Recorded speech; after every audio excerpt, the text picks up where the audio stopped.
Imagine if we sought God like how we seek out gas in this storm. Waited on the line.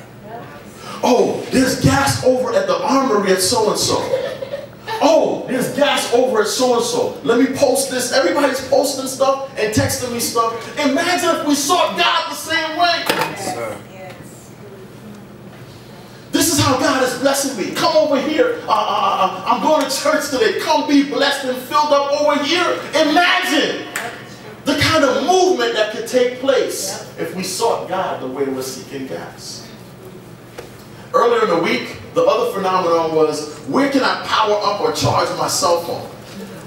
Anybody know where I can charge my cell phone? Anybody know where I can get Wi-Fi? Can you imagine? This is the reality in America. This is the problems that we're facing. Where can I get Wi-Fi? The part that really cracked me up was the people who were enterprising. As most of the development companies in what they call the BID districts, BID, business improvement districts, what they do is they begin to put up Christmas lights early in the season. They began to go up to the Christmas lights and plug their cell phones into the Christmas lights. New Yorkers are gangster. I mean, you're charging your cell phone on the business district Christmas lights. Yes, sir. Yes, sir. You were out there, weren't you? You know all about everything I'm talking about today. Imagine if we sought God like how we're seeking the power for our phones. What if we began to make demands on God's power the way we're making demands on the power sources that we're looking for now?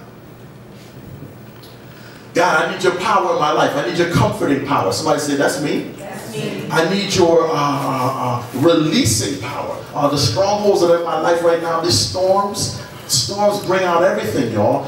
These storms are causing me to lose sleep. Whether it be death, whether it be an upside down situation, whether it be something that is confronting you, something that's forcing you into a corner, something that's backing you down. Make demands on God's power. He's real. He says, come seek me out. Seek me first. My kingdom, my righteousness, my power, my dominion over your life. And I'll add things unto you. I'll charge you. I'll replenish you. I'll be your source and your resource. In the beginning and in the end, he says, I'll walk with you. I'll never leave you. I'll be with you always. Even to the end of the earth. Talk about ride or die. That's my God. Yes. Never left me. Yes. Never forsaken me.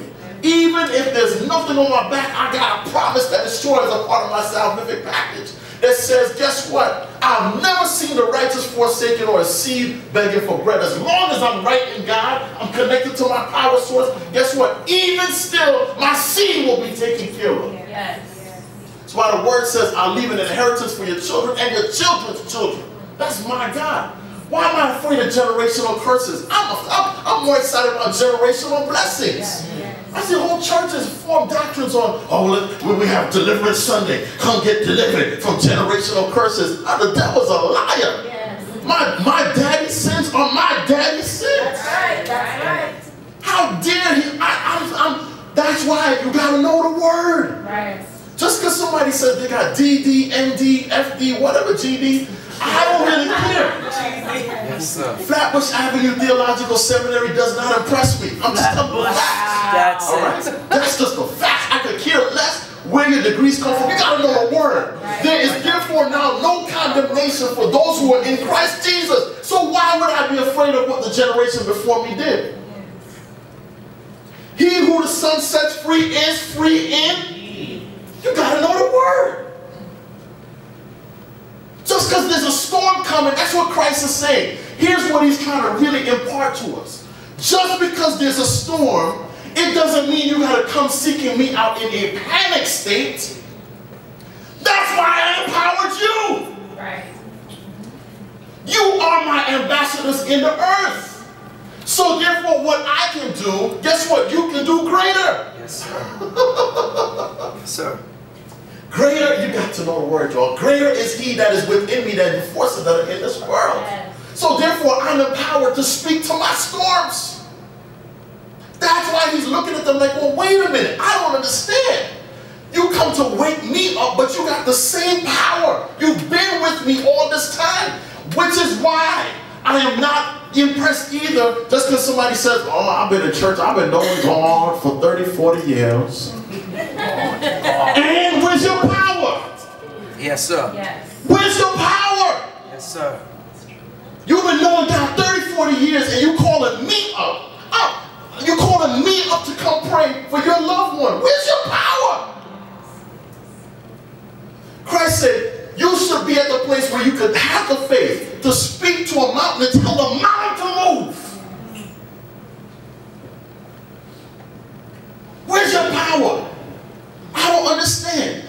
Some people, oh, well, my power, well, look how big our church is. And you got no power. None. Come on now. When something goes down in the community, the folks don't go to your church. They go to the small little assemblyman's office and ask him to help. So how do you have any power? Folks, I'm telling you right now, the season is upon us where we cannot be simple-minded anymore. The power that I'm talking about is affect and effect in our communities. In our communities. God is planting each one of us in our respective boats to have affect and effect. Guess what? Watch this. Did y'all catch this? So they left the crowd and the disciples started across the lake with him in the boat. Some other boats followed along. You got to read this word. Other boats followed along. Wherever you go, folks will follow. Because why? You are now the X factors. I've been telling you all that all year. You are decidedly different from everyone else intentionally and on purpose. You cannot rest on your laurels and be average. Mediocrity is against the will of God in your life. It is not your objective to be mediocre. You are supposed to be different. Yes, sir. Your power is not of this world. Your power is of another world.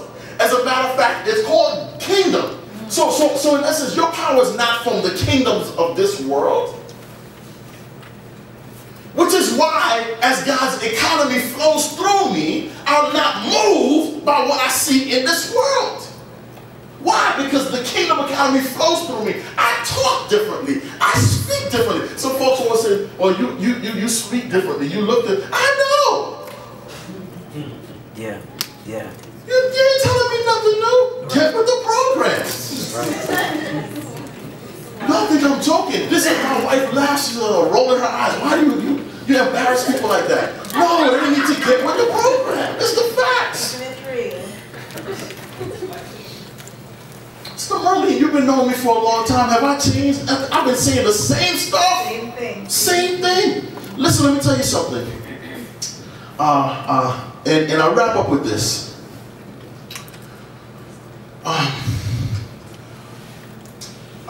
Government officials gave several warnings. Yes. Several warnings about what to do after the storm. Somebody say after the storm. After the storm. Because guess what? The storm is quick. It's the after effects you have to deal with. Yeah. Right? I remember when my mother-in-law passed away, I was so relieved because I knew she was in so much pain. The pain didn't hit me until we're at the gravesite after the storm. Are y'all working with me? No. At the gravesite, when you see somebody reduced to ashes Yes. and dust to dust, I'm getting goosebumps even saying it. When you see somebody reduced to that, it'll make you tear up as hard and cold as you think you are. My God, an entire life reduced to ashes and dust to dust. Here's the powerful thing. After the storm, we have to begin to do some work. So number one, they said, listen, after the storm, avoid walking through floodwaters. Somebody say, work it, Pastor. After the storm, they said, avoid walking through floodwaters. And I began to say, well, why? Why avoid walking through floodwaters? If you got to go where you got to go, you got to get to where you got to get. They said, well, because even 6 inches of flood water can knock you off your feet. And God revealed to me. He said, listen, remember, I allow you to see things in the natural so you can apprehend kingdom principles. Watch this. They said, because even 6 inches of flood water can knock you off your feet if you're not seeing where the water's flowing. And I received from the Lord the following. Don't become overwhelmed after the storm. Don't become overwhelmed after the storm. Watch where you walk. Watch how you move. Watch how you proceed. Trust God after the storm. Proceed carefully and dutifully. After you've come and there's been a big upheaval, you had a big falling out in your marriage, you have a big falling out with your young person, watch how you proceed. Proceed cautiously. Begin to move with diligent steps. Begin to proceed with great caution. You just lost your job. There's a huge storm that's coming in your financial life. Proceed cautiously. Don't be desperate. Don't be caught up in trying to resolve the situation too quickly. Take cautious steps. See where God is moving. Trust His process and begin to move with Him.